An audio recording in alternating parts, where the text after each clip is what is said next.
बिना संघर्ष के कोई महान नहीं होता। जब तक ना पड़े पत्थर पर चोट तब तक पत्थर भी भगवान नहीं होता।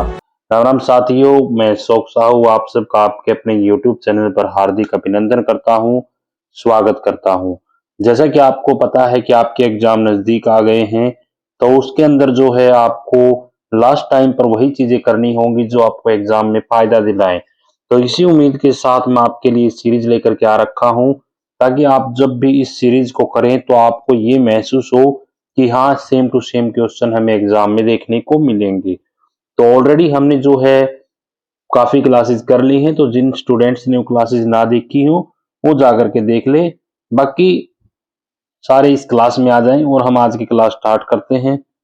देखिएगा, पहला क्वेश्चन क्या कहता है कि द एवरेज, यानी किसने बोला कि 30 विद्यार्थियों की औसत आयु 9 वर्ष है। यदि अध्यापक की आयु भी सम्मिलित कर ले जाए तो कक्षा की औसत आयु 10 वर्ष हो जाती है।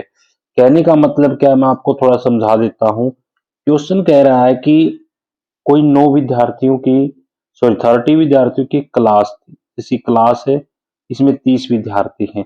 अब क्या हुआ, एक टीचर भी इंक्लूड कर लिया गया, तो अब टोटल कितने हो गए, 31 हो गए सर जी। तो 30 विद्यार्थियों की जो औसत थी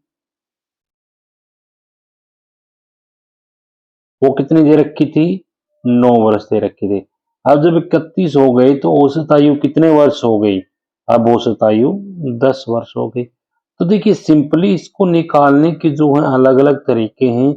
पहला तरीका देख लीजिए, दोनों की गुणा कर दीजिए कि 30 विद्यार्थी थी, औसत थी 9, तो टोटल आयु रही होगी 270।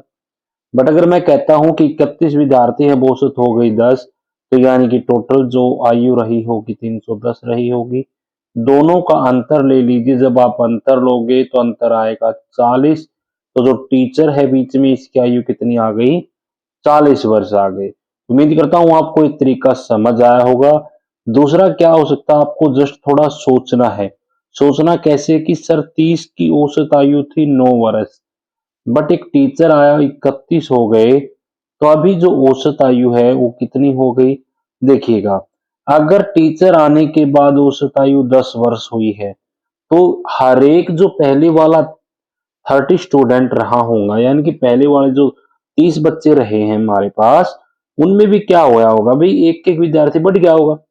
भाई देखो, अगर एक एक बांटा गया होगा, उसके बाद तो इनके पास 10 रहेंगे। मान लो भाई 30 विद्यार्थी, हर एक के पास 9 के हैं भाई, ट्रॉफियां हैं। अब कह रहा है कि एक टीचर और आ गया जो बड़ा बैग लेके आया था। भाई टीचर बड़ा बैग लेके आया क्योंकि टीचर है, तो उसके पास बहुत से पैसे थे। उसने क्या किया भाई, आने के बाद में इतनी ट्रॉफी लेके आया वो, जिसका कारण सारे के पास कितनी होगी, 10-10 होगी। तो हम कहोगे कि सर सारा थी एक एक तो इसने उड़े दे दी। तो कहने का मतलब कि है 30 तो ये उड़े बांट गया, और 10 खुद की लेके आया होगा। जब बत बराबर कराएगा तो 10 इसकी खुद की होगी। तो टोटल ट्रॉफी कितनी हो जाएंगी, दोनों का जोड़ कर दो जी, 40 हो जाएंगी। तो अपने पास ट्रॉफी ना थी, आयु थी, तो टोटल आयु कितनी हो जाएगी, 40 वर्ष हो जाएगी। मैंने आपको दोनों तरीके बता दिए भाई, आपको जो सा अच्छा लगे आप उस तरीके को अडॉप्ट कर सकते हैं। एक तरीका और होता है, आप क्या कर सकते हैं कि 30 की औसत आयु 9 है, सिंपली आपको लिखना है 31 की औसत आयु 10 है। तो आपको क्या करना है, यहाँ पर डिफरेंस लीजिए, एक का है, यहाँ पर डिफरेंस लीजिए, एक का है। इन दोनों की गुणा कर दीजिए, कितना आ गया, 30। इन दोनों की गुणा कर दीजिए, कितना आ गया, +10, यानी कितने हो गई, 40 जो है आयु हो जाएगी किसकी, टीचर की। तो ये अलग अलग मेथड है क्वेश्चन को करने के। मैं देखिए, आप सोच रहे होंगे कि सर आप हमें इतने मेथड बता के कंफ्यूज करोगे। नहीं भी, कंफ्यूज करने का अपना कोई मतलब नहीं है, कोई मकसद नहीं है। अपना तो सिर्फ इतना मकसद है कि हम तरीका सीख पाओ। हो सके हमने थारती पहला तरीका बताया, किसी स्टूडेंट ने वो ना पढ़ रखा हो, वो कहो भी मास्टर तो तरीका रट के आ रहा है, दूसरा तरीका नहीं आता, इस कारण मैंने आपकी दूसरा तरीका बताया। अब दूसरा बताने के बाद में कुछ एक ने लग गया होगा कि हमारा तरीका तो छूट गया, सर ने हमारा वाला तो बताया नहीं, इसलिए मैंने जो है तीसरा तरीका बताना पड़ा। बाकी सब तो आसान तरीका हो। सोचो कि भाई 10 बड़ी है तो हर एक में एक एक बड़ा होगा और 10 खुद की रखेगा, तो इसका आंसर 40 होगी। अगला क्वेश्चन की तरफ बढ़ा। बाकी सर कोई भी दिक्कत रह जाएगा मैं कमेंट में बता दिया करो। अगला क्या है भाई, एक काम ने एक करे है, 1/3 भाग न कर दे है भाई कै दिन में, हम कहोगे जी 5 दिन में। तो टोटल काम ने कै दिन में कर देगा ए जो है टोटल काम ने कर देगा 15 दिन में। ठीक है, मैं यहाँ पे लिख भी देता हूँ भाई ए टोटल काम ने कर देगा 15 दिन में। अब नंबर आया बी का। बी के क्या है 2/5 भाग ने कर दे है 10 दिन में। तो पूरा काम कराना है तो इसका रिवर्स तो मल्टीप्लाई कर दो। किसने मल्टीप्लाई कराएंगे 10 गुणा 5/2 यानी कि थमका हो गया जी पूरत आ गया 25 दिन। तो हाँ भाई ठीक है, ये पूरा काम ने कराएगा 15 दिन में, बी कराएगा 25 दिन में। करना क्या हो था हमने कि जो दिन दे रखे हैं काम का पैसा दे रखा है 1/3, तो पूरा काम कराना है तो पूरा काम हमेशा एक हो है। 1/3 ने एक बनाने खातिर 3 तक गुणा करनी पड़ेगी, चाहे तो इस तरह याद रख लो या फिर थम के कर्स को भाई 1/3 दे रखा है इसका उल्टा था डायरेक्ट है दिना मल्टीप्लाई कर दो टोटल काम का आ जाएगा। तो ये अलग अलग तरीके हैं भी तुमने जो अच्छा लगे उसे तुम अडोप्ट कर सको हो। इसके बाद में क्वेश्चन शुरू कराएंगे क्योंकि ये चीजें तो जी क्वेश्चन के अलावा जो आप तक बताई गई हैं थोड़ा इसका कलर हाईलाइट कर दिया ताकि हमने दिखने में दिक्कत ना रहे, इसने यहाँ पर रख दिया भाई। ठीक है, अब देखो अपना जो क्वेश्चन रहेगा ये क्या रह गया, इसे थोड़ा और इस साइड ले आते हैं ताकि चलो यहीं पे रहने दे। आगे देखिएगा भाई आगे क्या कहता है कि भाई अब कर दिया गया सर जी काम कितना रह गया, अब ए और बी दोनों मिलकर कितना दिन में करेंगे या पूछ लिया। चलो भाई ठीक है, अच्छा लगा। तो ए अब पूरा काम ने कै दिन में कराया है 15 दिन में कराया है। बी कितने दिन में कराया है, बी कराया है जी 25 दिन में। दोनों मिलकर कै दिन में करेंगे भाई, एफिशिएंसी ले लें एक। एफिशिएंसी का मतलब क्या लेना हो भाई, जिस तरह मैंने मान लो भाई ए का दे रखा है 15 दिन का, बी का दे रखा है 25 दिन का, तो दोनों का ऐसा काम मान लो जो दोनों का भाग चला जाए, कुल काम तो मानना पड़ेगा कुछ ना कुछ। जबरदस्त क्षमता का डाइन कार्ड आप इस भी जगह 25-15 थे 1/15 और 1/25 करके एक काम मानेंगे। बट वो जो तरीका एक ट्रेडिशनल मेथड हो जाएगा, बहुत पुराना मेथड जो हमने स्कूल में पढ़ा था, उस चीज का कोई फायदा नहीं। कंपटीशन का दौर है तो अगर आपके पास टाइम ही नहीं होगा तो आप कहाँ से करोगे ये चीजें। तो हमने टोटल काम मान लिया 75। क्यों? क्योंकि जी 15 पाप 75 हो गया, 25 की 75 हो गया। तो क्षमता आ गई अपने पास में ए की तो 5 की आ गई और बी की 3 की आ गई। कब? जब टोटल काम मैंने कितना माना था 75, यानी कि टोटल काम मैंने कितना ज्यूम कर लिया था 75 ज्यूम कर लिया था, उसके बाद में चीजें हुई। ठीक है, आगे चलिएगा। अब आगे क्या कहता है कि ए और बी दोनों मिलकर काम को कितने दिनों में पूरा कर देंगे। तो देखिए भाई दोनों मिलकर काम कर रहे हैं तो दोनों का एक दिन का जो काम है वो है 8 काम। टोटल काम था 75, तो 75 काम ने दोनों मिलकर करेंगे तो 75/8 दिन ले लेंगे। या फिर इसके अलावा तो कुछ जो फ्रैक्शन में उसके है, बट अपना उत्तर उरत मिल गया तो आप क्यों ज्यादा चक्रा में पढ़ाएंगे। थोड़ा हाँ आंसर ने भी हाईलाइट कर दिया हाँ ताकि कोई प्रॉब्लम ना रहो हमने। तो 75/8 अपना उत्तर आ जाएगा। आंसर पे ऑप्शन नंबर कौन सा हो जाएगा अपना सी। उम्मीद करूं हूं सारा का समझ में आया होगा कि हमने क्या कर दिया। अब चला हाँ अगला क्वेश्चन की तरफ। अगला क्वेश्चन क्या है भाई, एक काम ने कर दे है 12 दिन में, ठीक है जी। बी उससे काम ने 18 दिन में कर दे है। चलो पहले क्षमता ले लिया इनकी। ए करे है कै दिन में 12 दिन में, बी करे है कै दिन में सर जी 18 दिन में। दोनों मिलकर काम मान लिया भाई, टोटल काम कितना मान लिया, हम कहोगे जी टोटल काम न मान लियो आप 36। ठीक है, अभी हमने टोटल काम मान लिया, थोड़ा अलग कलर तक कर दिया ताकि समझ में आने में कोई परेशानी ना रहो। 36 काम मान लिया टोटल काम। अब देखो भाई 12 दिन में काम करे है तो एक दिन में से 3 काम करे होंगे जब 36 काम पूरे हुए होंगे। 18 दिन में 36 काम करे तो एक दिन में से 2 काम करे होंगे जब 36 काम पूरे हुए होंगे। बिल्कुल सही बात है जी। ये देखो भाई एक ही क्षमता आ गई एक दिन की काम करके 3 की। जो अपने अंग्रेजी वाले भाई साहब उनकी बता दें भाई एक दिन में जो काम करे 3 यानी कि इसकी एफिशिएंसी 3 की होगी, जो बी काम करे 2 इसकी एफिशिएंसी होगी 2 की। ठीक है, 3 और 2 की एफिशिएंसी होगी। ये क्या 2 दिनों तक एक साथ काम करते रहे। भाई देखो एक दिन अगर दोनों काम करे हैं मिलकर तो काम कर दें जी 5, और काम करा क्या दिन पूरा दोनों ने 2 दिन है तो 2 दिन में क्या कर देंगे आप 10 काम पूरा कर देंगे जी। ठीक है भाई, इसके बाद में एक काम छोड़ के चला गया, ये जो था थोड़ा काम आ गया होगा उसका शादी ब्याह का मौका चल रहा होगा तो शादी वगैरह में चला गया होगा, तो ये जो है काम छोड़ के चला गया तो बचे हुए काम ने कितने दिन में पूरा कर देंगे। देखो टोटल काम 36 थे, दोनों ने मिलकर 10 दिन में तो कर दिए, 10 काम तो कर दिए तो काम बच गए कितने, काम बच गए जी 26 है। और करने वाला कौन बच गया? बी। बी एक दिन में क्या काम करे है? 2 काम। तो 26 काम कै दिन में कर देगा? 13 दिन में। तो अपना जो आंसर रहने वाला है वो क्या रहेगा? 13 दिन। तो उम्मीद करा हाँ भाई समझ में आ गया होगा कि आंसर कितना रहेगा? 13 दिन। ठीक है।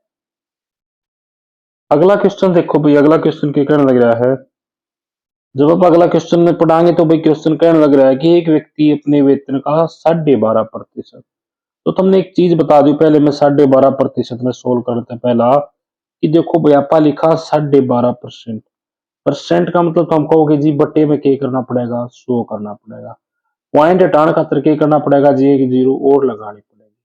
थोड़ा इसे सोल्व कर लो। 25 पंजा 125, 25 आठे 200, अपर अपन तो सोचिए तो 25 चौका क्या कर देंगे भाई? 100 कर देंगे। ठीक है। तो 25 चौका 100 और एक जीरो 40 आ गया भाई। और थोड़ा सोल्व कराएंगे तो 1/8 आ जाएगा। तो मैं डायरेक्ट कहने लग रहा हूँ 25 12.5% का मतलब कितना हो गया? 1/8 हो गया। तो 1/8 तो क्या करा है भाई? अलग अलग दे रखा है। 1/8 खर्च करा है दैनिक उपयोग की वस्तुओं में। शेष वेतन का 1/30% करके किराए पर खर्च कर। चलो हमने क्या कर लिया? टोटल वेतन मान लिया कितना? लेट वेतन कर लिया भाई अपन ने। टोटल जो इनकम थी उसकी वह कर लिया अपन जी 800 रुपये। 800 क्यों मान्या? क्योंकि 1/8 खर्च कराना है। तो ये क्या लिखाएंगे? जो दैनिक उपयोग यानी कि आप उपयोग लिख दिया सिर्फ। ठीक है। दैनिक उपयोग का क्या है भाई? 1/8 यानी कि 100 रुपये खर्च कर दे उपयोग पे। रुपये क्या बच गए? रुपये बच गए जी 800 थे, 100 खर्च हो लिए, 700 बच गए। अब 700 का क्या करा है? किराए पर खर्च करा है। किराए पे कितना खर्च करा है वो भी देख लो भाई। इसने बताई कि जी किराए पर जो खर्च करा है वो 700 का 30% करा है। तो 700 का 30% काट दो भाई बटे 100। यानी कि 210 रुपये किस चीज पे खर्च कर दे हो?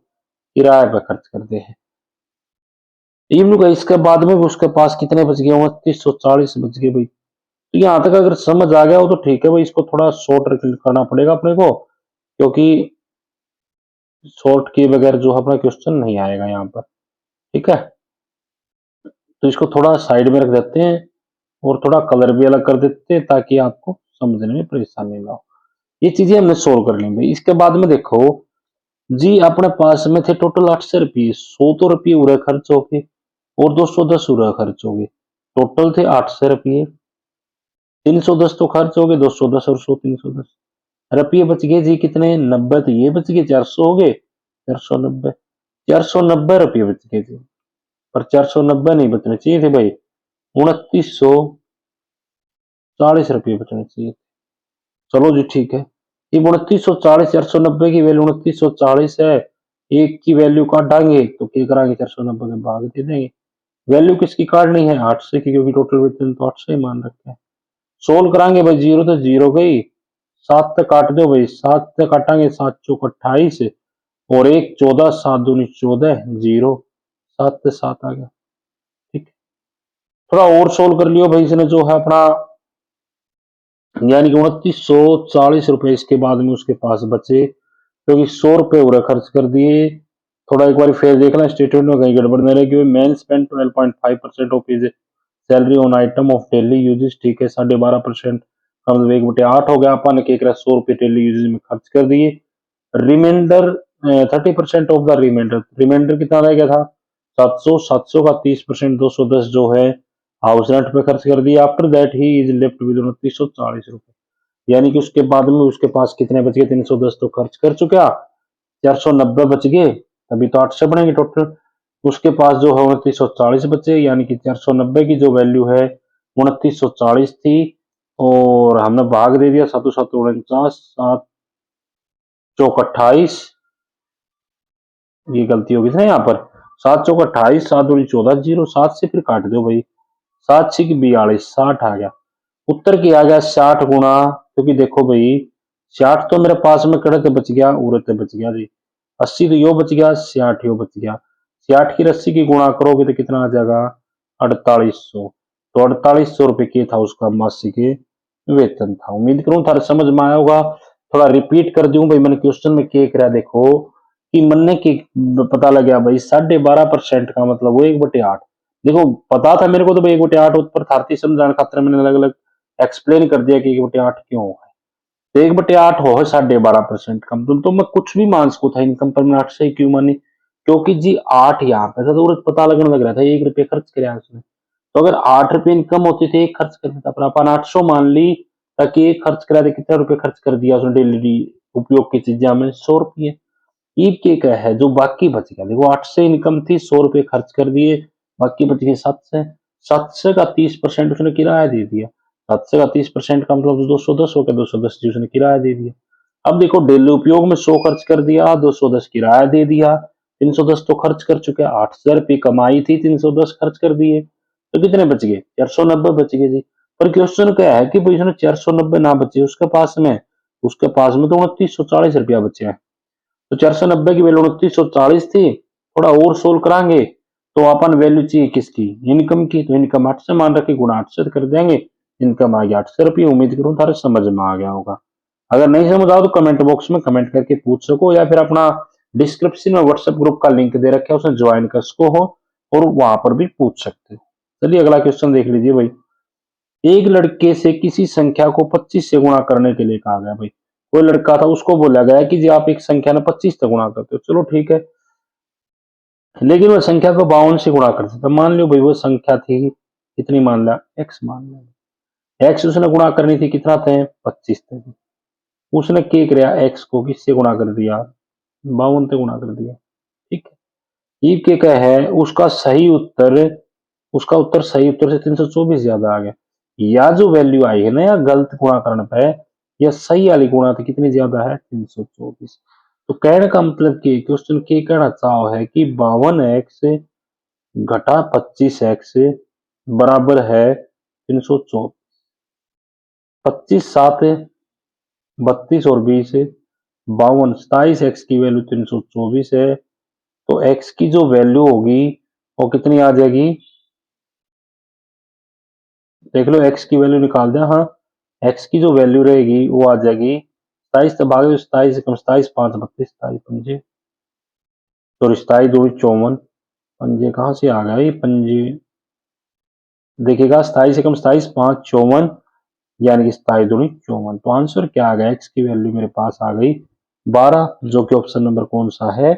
ए है, जो है मेरा आंसर सही हो जाएगा।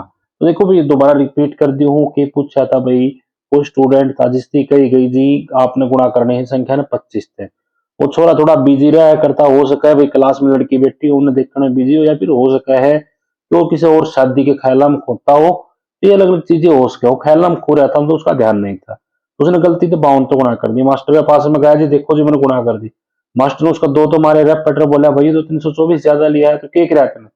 फिर मास्टर ने गौर से देखा तो पता लग गया कि भाई इसने तो 52 तो गुणा कर दी, गुणा करनी थी 25 थे। तो ये तो अगर 27x ज्यादा ली बैठा है, तो 27x की वैल्यू 324 थी, तो x की वैल्यू 12 आ गई। तो उसने बताई भाई गुणा जो है 12 की गुणा करनी थी 25 थे। ठीक है, उम्मीद करूं तारे समझ में आ गया होगा। अगर किसी ने कोई भी डाउट रह जाए तो नीचे डिस्क्रिप्शन में अपना व्हाट्सएप ग्रुप का लिंक है, और पूरी प्लेलिस्ट ध्यान से देख लियो। अगर जिस भाई ने प्लेलिस्ट देख ली तो उसका एसएससी एचएसएससी किसी भी एग्जाम में कोई भी क्वेश्चन नहीं अटकेगा। जहां तक परी की बात करें, आजकल तो मेंस में भी अलग पैटर्न हो गया, तो कहीं पर भी क्वेश्चन नहीं अटकने का। सेशन अच्छा लगा है तो चैनल ने सब्सक्राइब कर दियो, वीडियो अच्छी लगे तो वीडियो लाइक कर दियो। डाउट रह जाए तो पूछने का हमने पूरा हक है। बाकी और किसी ने कोई स्पेशल टॉपिक पे क्लास चाहिए तो उसके बारे में पूछ सके हैं। आज की क्लास में इतना ही रहेगा। सारे भैया का वीडियो देखने खातिर धन्यवाद।